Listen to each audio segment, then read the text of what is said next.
भाई साहब आज हम आपको दिखाने वाले हैं 500 साल पुराने एसी कूलर सिस्टम जो राजा मानसिंह ने अपनी रानियों के लिए खास बनवाए थे। 500 साल पहले एसी और कूलर की सुविधा कैसे की गई थी राजाओं के समय में, वो चीज आज हम आपको दिखाने वाले हैं। हम जैसे ही इस बरामदे में जाते हैं तो ऊपर की जो बनावट है ना बेहद सुंदर है, जिसमें कई सारे छले लगे हुए हैं, पर्दे डाल दिए जाते थे, रानियां यहाँ पर बैठती थी, तो एसी कूलर की सुविधा यहाँ से होती थी। यहाँ पर ये जो खिड़की देख रहे हो ना, इसमें केसर युक्त इत्र युक्त पानी भरा रहा करता था, यहाँ पर घास फूस लगा रहा करता था।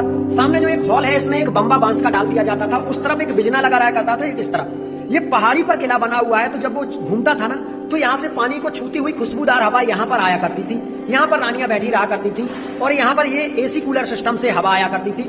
तो यहाँ पर 500 साल पुराने एसी कूलर हैं जो उस समय राजा मानसिंह ने अपनी रानियों को खुशबूदार हवा लगाने के लिए बनाए थे, जो हमें इस किले में देखने को मिल रहे हैं। इसके साथ साथ हम आपको दिखा रहे हैं 500 साल पुराना डिस्को सिस्टम जो इस किले के आंगन में आपको देखने को मिलेगा। जब कभी यहाँ पर नृत्य होता था तो वो चीज यहाँ पर सामने देखते थे राजा महाराजा। भाई यहाँ से सामने बैठे हुए थे राजा महाराजा और उनके दो साथीगण जो उनके सिंहासन हमें दिखाई दे रहे हैं, और जस्ट उसके सामने उनके मेहमानों के बैठने के लिए सिंहासन बना हुआ है। उस तरफ आपको जो झरोके दिखाई दे रहे हैं खिड़कियों के, वहां पर उनकी रानियां पर्दे के भीतर रहकर देखती थी नृत्य। इस आंगन में होता था नृत्य और इस तरफ भी बैठी रहती थी रानियां। भाई साहब एक चीज और मैं आपको बता दूं कि यहाँ पर डिस्को सिस्टम कैसे होता था।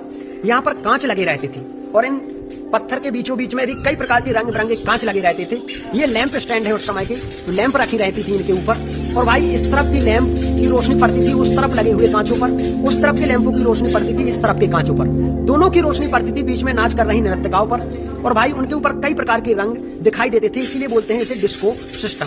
तो भाई रानियां इन पर्दों के भीतर, इन दीवारों के भीतर आसनों पर बैठकर नृत्य देखती थी, राजा महाराजा ऊपर बैठकर नृत्य देखते थे और मेहमान यहाँ बैठकर नृत्य देखते थे, और सामने बना हुआ था ये एसी कूलर का सुविधा। तो भाई ये वर्षों पुरानी राजा मानसिंह की सुविधाएं देख करके ना भाई दिमाग दंग रह जाते हैं कि आखिरकार ये है क्या, कैसे उस समय के कारीगरों ने पत्थर ही पत्थर को काटकर ये इतनी लाजवाब बनावट की होगी, जिसे आज हम जब देख रहे हैं तो भाई कहीं ना कहीं हमारा दिमाग ये सोचने पर मजबूर हो रहा है कि भाई ये है क्या, ये कैसी बनावट है जो उस समय राजा महाराजाओं द्वारा की गई थी। और आज भी जो लोग आते हैं ना देख करके उनका दिमाग एकदम से दंग रह जाता है भाई।